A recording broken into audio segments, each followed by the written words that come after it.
dans l'atelier drapage, là où on va draper le mât avec l'application des différentes fibres et des différents patchs qui permettront de constituer sa structure. Ce sont des tissus pré-imprégnés mais avec une résine qui est imprégnée de façon homogène, ce qui nous permet d'avoir un bel aspect comme on peut le voir là et des compactages réguliers qui permettent d'obtenir cette qualité. Sur un mât, depuis le début jusqu'à la fin, on va être à plus de 6 mois de production. Chaque mât étant constitué de 2 demi-tubes que l'on vient réassembler post-cuisson pour constituer un seul et même tube.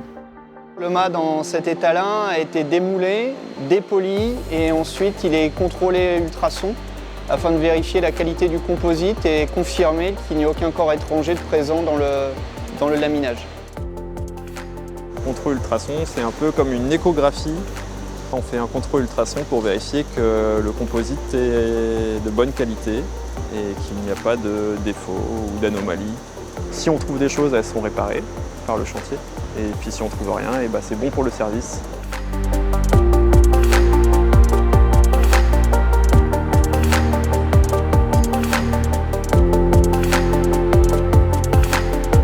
Là, on a fait une préparation de vide en vue de la cuisson qui se fait en autoclave en bas ici.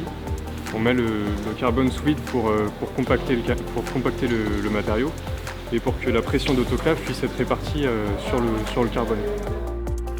On a passé notre bâche intérieure, on l'a gonflée, passé la bâche extérieure également. On a fait le vide sur cette bâche-là, histoire de bien plaquer toutes les lèvres à l'intérieur du moule.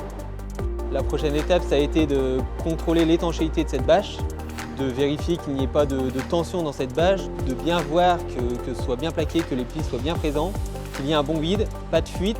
Et ensuite, ça a été de la manipulation des ponts, de descendre la pièce pour le calage avant la cuisson dans l'autoclave. Le calage sert donc à sortir une pièce parfaitement droite pour ne pas sortir un mât de travers ou plié, ou enfin voilà, être sûr d'avoir une belle droite.